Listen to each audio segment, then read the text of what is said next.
Welcome to run TV Telugu. నేను మీ ప్రణీత్. ఈ రోజు అయితే అన్నమయ్య జిల్లా మదనపల్లిలో అయితే ఉన్నాం. ఇక్కడ రాహుల్ గాంధీ పుట్టినరోజు సందర్భంగా డిసిసి మహిళా ప్రెసిడెంట్ అన్నమయ్య జిల్లా రెడ్డి నిగార్ సుల్తాన్ గారు ఒక వృద్ధాశ్రమానికి ఆనంద నిలయం దాతీయ ఫౌండేషన్ వారి ఆధ్వర్యంలో వారికి కొన్ని వస్తువులు అయితే పంపిణీ చేయడం జరిగింది. ప్రస్తుతం ఇక్కడైతే ఉన్నాము. మనం లోపలికి వెళ్ళి మేడం అలాగే వృద్ధులు అలాగే ఈ ఫౌండేషన్ గురించి ఈ ఆనంద నిలయం గురించి తెలుసుకుందాం. రండి. Hi, hello. This is Reddy Nigar Sultana, DCC Mahila President.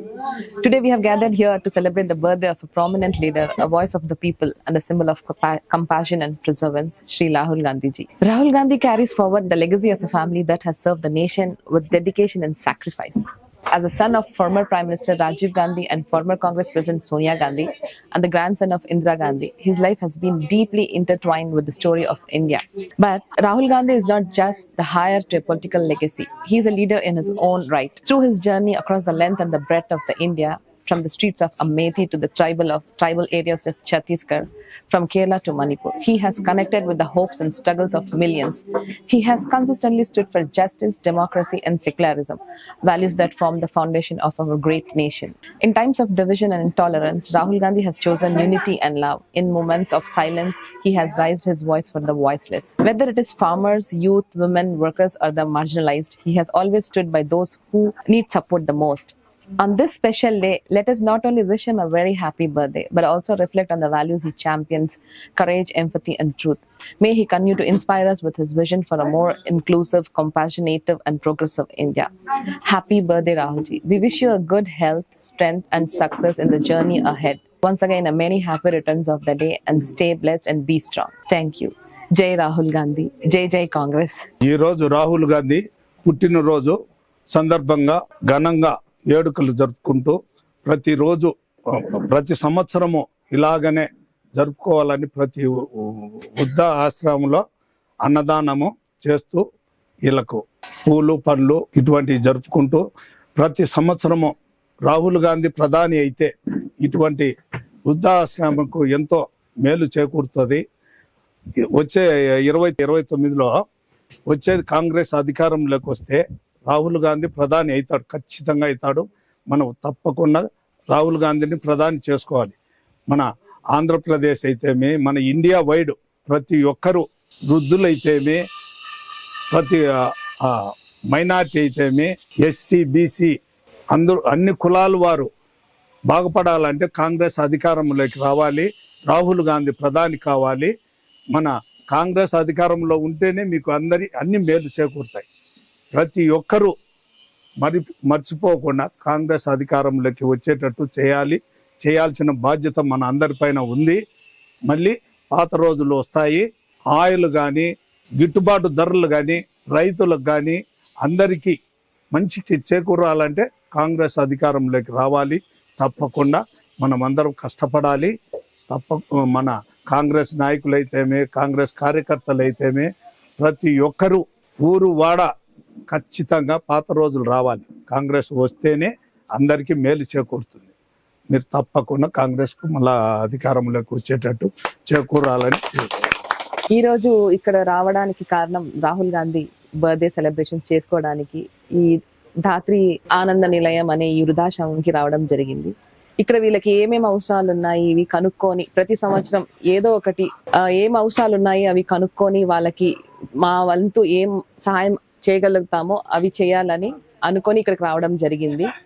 ప్రతి ఒక్కరూ ఏదో ఒకటి చేస్తూనే ఉంటారు, కానీ ఏదో ఒకటి పనికొచ్చే విధంగా వృద్ధాశ్రమంలో వీళ్ళకి ఏం కావాలి అని కనుక్కొని వీళ్ళతో కొంచెం సమయం కేటాయించి వీళ్ళకి ఏం అవసరాలు ఉన్నాయి ఇవన్నీ కనుక్కొని వీళ్ళతో గడపడం చాలా సంతోషంగా ఉంది. అలాగే మీకు ఏమైనా అవసరాలు ఉన్నా కూడా మీరు మాకు ఏ విధంగానూ కాల్ చేసి చెప్తే మేము మా వంతు ఏం సహాయం చేయగలుగుతామో చేస్తాము. ప్రతి సంవత్సరం ఇలానే రాహుల్ గాంధీ బర్త్డే జన్మదినానికి వస్తుంటాము. మా పార్టీ అధికారంలోకి వస్తే మీకు ఇంకా మీ అవసరాలు ఏమున్నా మా వంతు ఏం సహాయం చేయగలుగుతామో అది మేము చేస్తాము. సో మీరందరూ మాకు తోడుగా నిలబడి మా ఈ పార్టీని ముందుకు తీసుకురావాలని కోరుతున్నాను. నమస్తే అమ్మా. నమస్తే. మీ పేరమ్మా? గులాబ్ జామ్. అవునమ్మా, ఇక్కడైతే ఈ రోజు అయితే కొన్ని వస్తువులు అయితే ఇచ్చినారు. ఎలా అనిపించిందమ్మా మీకు? బాగుండదు, మాకు పర్వాలేదు, బాగానే చేసినారు, బాగా సహాయం చేసినారు, అందుబాటు ఇచ్చినారు అందరూ. దేని దయవల్ల బాగానే ఉండదు. ఇప్పుడు ఈ ఆనంద నిలయంలో మీరు ఎప్పటి నుంచి ఉంటున్నారమ్మా? మేము వచ్చి ఇక్కడ నెల అయింది అంతే, మాకు నెల అయింది. మీరు ఎట్లా బాగుందమ్మా ఇక్కడ? ఇక్కడ బాగుంది. అన్న మీ పేరునా? నా పేరు రామస్వామి. రామస్వామి, మీరు ఈ ఆనంద నిలయంలో ఉంటారా? ఉంటాం, ఇక్కడనే ఉంటాం. సంవత్సరం నుంచి ఉంటాం. సంవత్సరం నుంచి. మీరు పుట్టిందంతా ఇక్కడేనా? పుట్టిందంతా ఇక్కడే మదనపల్లి, ఆశ్లేష్ మాది సొంతూరు. సాయంత్రం ఇక్కడ ఉండేదానికి కాదు, సాయంత్రం భోజనాలు కట్టిస్తారు, ఎత్తుకొని వెళ్ళిపోతాం. మరి సాయంత్రం ఎక్కడ ఉంటారన్నా? సాయంత్రం మా ఇంటికన్నా ఉంటాం. ఇప్పుడు ఎట్లుందన్న? ఇప్పుడు మీకు ఈ రోజు వచ్చారు డిసిసి మహిళా ప్రెసిడెంట్ రెడ్డి నిగార్ సుల్తాన్ గారు వచ్చారు. ఆమె అయితే మీకు పంచలు బాటిల్లు ఇచ్చారు. మీకు ఎలా అనిపిస్తుంది? ఎంత బాగా అనిపించింది మీకు. మేడం మీకు ఏమైనా హామీ ఇచ్చారా? ఏదో జాగా గురించి కాంగ్రెస్ వస్తే మళ్ళీ జాగా గురించి ఆలోచిస్తామని చెప్పి మాకేందన్నా కావాలని చెప్పినని వాళ్ళకి ఫోన్ చేసి చెప్తే చిన్న చిన్నవన్నీ సాయం చేస్తామని చెప్పినారు. మీ పేరు? నా పేరు ఈశ్వరం సార్.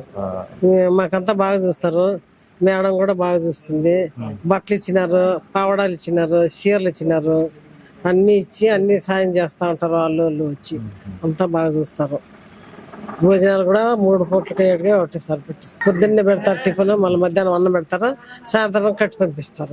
ఇప్పుడు చూసుకున్నట్లయితే అందరూ పొద్దున మధ్యాహ్నం సాయంత్రం భోజనం పెడుతున్నారు, టిఫిన్లు పెడుతున్నట్టున్నారు. మీకు భోజనం ఎవరు తయారు చేస్తారమ్మా? వాళ్ళిద్దరు అత్త కొడాలు ఇద్దరు వచ్చి వంట చేస్తారు. ఇక్కడ వాళ్ళే చేసి పెడతారు మాకు. బాగా చూస్తారు, వంటలు కూరలు అంత బాగా చేసి పెడతారు. అవునమ్మా, ఇప్పుడైతే బాటిల్లు మళ్ళా రైకలు పంపిణీ అయితే ఇచ్చారు కదా, మీకు ఎట్లా అనిపిస్తుంది? మంచి వాళ్ళు అనిపిస్తుంది. మీరు తీసుకున్నారు, ఇవే ఎందుకు ఇచ్చారమ్మా వాళ్ళు మీకు? ఇది వాళ్ళకు పుణ్యం ఉంటుంది ఇచ్చినారు. ఆయన మనం చూసుకున్నట్లయితే బయట ఆనంద నిలయం అయితే చూసాము, అక్కడైతే వృద్ధులంతా చూసాము. అలాగే పొద్దున్న మధ్యాహ్నం రాత్రి 3 పూట్ల భోజనాలు అయితే జరుగుతున్నాయి. ఇంతకు ఈ ఆనంద నిలయం ఎవరిది, ఎవరు స్థాపించారు? ఇప్పుడైతే మనం ఆనంద నిలయం ఫౌండర్ దగ్గర అయితే ఉన్నాము. ఆ మేడం తో మనం ఇప్పుడు మాట్లాడదాం. మేడం నమస్తే. మేడం నమస్తే. మీ పేరు మేడం? నా పేరు డాక్టర్ స్వాతి చక్రపాణి. మీరు ఎక్కడి నుంచి మేడం? మదనపల్లె సార్. మా సొంతూరు అయితే చిన్నమండం దగ్గర కొండమూల విలేజ్. కాకపోతే ఇక్కడే 15 years గా మదనపల్లిలోనే పెళ్లి చేసుకుని ఇక్కడే ఉన్నాం. మేడం మొత్తానికి చూసుకున్నట్లయితే ఈ దాత్రి ఫౌండేషన్ కి మీరు ఫౌండర్. అవునండి. మీకు ఇది ఎలా అనిపించింది మేడం చేయాలని? చిన్నప్పటి నుంచి సర్వీస్ మోటో మా ఇంట్లో నుంచి ఉండేది. నాన్న ఎక్స్ సర్వీస్ మ్యాన్. తను సంపాదించే సంపాదనలో 10% తీసి ముందు వేరే సర్వీస్ చారిటీస్కి ఇచ్చేవాళ్ళం. తర్వాత మనమే ఎందుకు చేయకూడదు, ఇంకా ఎక్కువ మందికి చేయొచ్చు కదా అని మా అమ్మ నాన్నల నుంచి నేర్చుకున్నది. అనుకోకుండా నేను స్టార్ట్ చేశాను, మహిళలతో స్టార్ట్ చేశాను. 2500 మంది మహిళలకు పైగా ఇప్పటిదాకా ఉచితంగా టైలరింగ్, ఫ్యాబ్రిక్ పెయింటింగ్, ఇంట్లో కూర్చొని ఫైనాన్షియల్ సపోర్ట్ తన హస్బెండ్కి ఇవ్వాలి ప్రతి మహిళ అని చెప్పేసి స్టార్ట్ చేసాం కొత్తలో. 2019 February 15th స్టార్ట్ చేసాం సార్. దాదాపు 6.5 years అయింది ఇప్పటికి. 6.5 సంవత్సరం అవుతుంది. మీ విజయాలు చాలా ఉంటాయి కదా మేడం. ఇప్పుడు చూసుకున్నట్లయితే దాత్రి ఫౌండేషన్, ఈ దాత్రి ఫౌండేషన్ అని పేరు ఎందుకు పెట్టారు మేడం? సార్ ధాత్రి అంటే భూదేవి, భూమి అంటే సహనం ఎంతో భరించేది కాబట్టి ఒక సహనశీలిగా ఉండాలి అని చెప్పేసి ధాత్రి అని నేను ఒక భూమికి గుర్తుగా అలా పెట్టుకున్నాను. మేడం మనం చూసుకున్నట్లయితే ఒక ఇంటిని గట్టిగా నిర్మించాలన్నా గానీ, ఆ ఇంటిని కట్టుకోవాలన్నా గానీ, ఇంటిని ఒక మార్గంలో నిలబెట్టాలన్నా గానీ ఒక గొప్ప ప్రణాళిక అయితే ఉండాలి. మీరు చూసుకున్నట్లయితే మీ సేవలు చాలా ఉన్నాయి. దీనికి ఎలా సాధ్యం మేడం? ఎంతమంది ఉన్నారు మేడం మీ టీం గానీ, మీ లీడర్షిప్ క్వాలిటీస్ లో మీకు ఎంతమంది ఉన్నారు మేడం? మేము ఒక 9 మంది సభ్యులతో ఈ ధాత్రి ఫౌండేషన్ అని సొసైటీ యాక్ట్ రిజిస్ట్రేషన్ చేయడం జరిగింది. ఆ 9 మంది కలిసికట్టుగా మా సంపాదనలో 10%, 15% మేము కలిసి చేసుకుంటూ వెళ్తున్నాం. కాకపోతే ఎంతో మంది మాకు పట్టణంలో, మదనపల్లి పట్టణంలో ప్రజలు కానీ, అధికారులు కానీ, ఉన్నతాధికారులు కానీ అందరూ కూడా మాకు సపోర్ట్ చేయడం మొదలు పెట్టారు. ఎంతో మంది ఇప్పటిదాకా దాదాపు ఒక 500-600 మంది వాలంటీర్స్ కూడా మాకు ఉన్నారు సార్. ఎక్కడైనా ఫుడ్ డ్రైవ్ చేయాలన్నా, దాత్రి సంస్థ కోసం ఫ్రీగా సర్వీస్ చేయడానికి ముందుకు వచ్చే మహిళలు కూడా చాలా మంది ఉన్నారు. మేడం లాస్ట్ కి వచ్చేపాటైతే ఇప్పుడు మనం ఆనంద నిలయంలో సాయంత్రం అయితే ఉండటం లేదు ఎవరు. దానికి ముఖ్యంగా మీరు మా టీవీ రన్ టీవీ తెలుగు తరపున గవర్నమెంట్ కి ఏమైనా తెలియజేయాలనుకుంటున్నారా సార్? ప్రభుత్వానికి అంటే మేము ఆల్రెడీ పెట్టాం సార్. ఇదేదైనా ఏదైతే ఓల్డేజ్ హోమ్ ఉందో దానికి కొంత సపోర్ట్ ఇవ్వగలిగితే, మా సొంత ఖర్చులతో లోకల్ డొనేషన్స్ తో old age home day care centre run చేస్తున్నాం. ఎంతో మంది వృద్ధులకు అన్నానికి ఇబ్బంది పడుతూ, ఒంటరిగా ఉన్న వాళ్ళు చేసుకోలేక, కళ్ళు కనిపించక ఇబ్బంది పడుతున్నారు. అలాంటి వాళ్ళు అందరికీ చేయలేకపోయినా మన పట్టణ పరిధిలో కొంతమందికి నేను చేయాలనేసి ఇది పెట్టుకున్నాం. పెట్టి కూడా 1 year అవుతుంది. చాలా మంది వృద్ధులు ఎక్కువ పబ్లిసిటీ కూడా చేయట్లేదు, ఎందుకంటే అవతాతలు చాలా మంది వచ్చేస్తున్నారు, మేము వద్దు అని చెప్పలేము. గవర్నమెంట్ నుంచి ఇంకొంచెం సపోర్ట్ ఉంటే ఇలాంటి వాళ్ళకి ఎక్కువ మందికి ఇక్కడే షెల్టర్ ఇచ్చి చూసుకోవాలనేసి. సపోర్ట్ అంటే మేడం? సపోర్ట్ అంటే ఇక్కడ బిల్డింగ్ ఉండడం, ఇక్కడ ఎంప్లాయీస్ కి సాలరీస్ సపోర్టు, ఓల్డేజ్ హోమ్ అనేది ప్రభుత్వం తరపు నుంచి మాకు సపోర్ట్ లభిస్తే పెట్టుకోవాలనేసి. ఇప్పుడు మీరైతే చెప్తున్నారు మేడం, సార్. మీరు ఈ గవర్నమెంట్ లో ఎవరన్నా అడిగారా మేడం? అడిగాం సార్, అడిగాము. ల్యాండ్ కూడా మాకు ఎమ్మెల్యే సార్ దృష్టికి తీసుకెళ్ళాం. సార్ కూడా ఎమ్మెల్యే సార్ 10 గుంటల స్థలం కేటాయించారు, దగ్గరలో ఇస్తామని చెప్పారు. చివరిగా మేడం, మీ పూర్తి పేరు మేడం? నా పేరు doctor Swathi Chakrapani. Right. Doctor అంటే మేడం? డాక్టర్ అంటే పిహెచ్డి డాక్టరేట్. రైట్. మేడం, ముఖ్యంగా చూసుకున్నట్లయితే మీకు చాలా మటుకు చాలా వ్యక్తులు లేదా దాతలు వస్తూ పోతుంటారు, వాళ్ళ ద్వారా మీకు ఏదైనా లబ్ధి పొందుతుందా మేడం, లేకపోతే వాళ్ళ లాభం వాళ్ళు చూసుకొని పోతున్నారు? అలా ఏం లేదు సార్, ఎవరు దాతలు వచ్చినా లేకపోయినా మేమైతే చేసే వర్క్స్ చేస్తుంటాం. కాకపోతే దాతలు రావడం వల్ల ఏమవుతుందంటే మేము చేయాల్సిన దానికన్నా ఎక్కువ చేయగలుగుతాం, చాలా సపోర్ట్ కూడా మాకు దొరుకుతుంది. ఎందుకంటే ఆ రోజు ఎక్స్పెన్స్ తక్కువ కావడం కానీ, పట్టణంలో ఎంతో మంది ఈ రోజు కూడా మేడం వచ్చారు, రాహుల్ గాంధీ సెలబ్రేషన్స్ చేసుకున్నారు, అవతాతలకంతా అన్నం పెట్టారు. ఈ రోజు చెప్పాలంటే మా ఖర్చు అంతా ఆవిడ తీసుకున్నట్లే. అలాగా ప్రముఖులు కొంతమంది రావడం వల్ల, ఇక్కడ దాతలు రావడం వల్ల మా ఖర్చు తగ్గుతుంది, మేము చేసే సేవ కూడా ఇంకొంచెం పెరుగుతుంది. మీరు ఇందాక చెప్పినట్లయితే మేడం వచ్చారు అన్నారు, రెడ్డి నిగార్ సుల్తాన్ మేడం. తను మీకు ఏదన్నా చెప్పారా మేడం, అంటే హామీలు ఇవ్వడం గానీ, లేకపోతే నా వంతు ఏదన్నా చేస్తాను? శ్రీమతి నిగర్ సుల్తానా మేడం గారు చెప్పారు. ఇవాళ కూడా మా వాళ్ళకి blouses, under garments, water bottles అందించారు. సో అవ్వతాతలు కూడా హ్యాపీ, అవంతా వాళ్ళకి ఉపయోగపడేటివి. ఇంకా ముందుకు ఏదన్నా కావాలన్నా వాళ్ళ ఇంట్లో పుట్టినరోజు వేడుకల్ని, పెళ్లి రోజుల్ని ఏదున్నా ఇక్కడే జరిపించుకుంటామని చెప్పి మేడం సంతోషంగా తెలియజేశారు. నిజంగా ఆ మెసేజ్ ఇంకా 10 మందికి వెళ్తుంది. వాళ్ళ ఇంట్లో పెళ్లి రోజులు ఏదన్నా ఇతరత్ర ఇంపార్టెంట్ డేస్ కూడా ఇలాంటి భోజనం ఒకటే కాదు, ఇలాంటివి కూడా ఇవ్వచ్చు అని చెప్పేసి నిజంగా మేడంకి చెప్పాలంటే కృతజ్ఞతలు తెలియజేయాలి. బట్టలు అందరూ ఇస్తుంటారు, అండర్ గార్మెంట్స్ అనేది అంత ఆలోచించి తీసుకురావడం అనేది గొప్ప విషయం. మేడం నిన్న కాల్ చేశారు, ఏమేమి కావాలి అని చెప్పేసి అడిగారు, చాలా క్లియర్గా అడిగారు. అప్పుడు నేను చెప్పాను ఇలాంటివి ఉంటాయంటే తను పర్టికులర్ గా రాసుకొని తేవడం అనేది గొప్ప విషయం. అది okay madam, thank you madam. Thank you.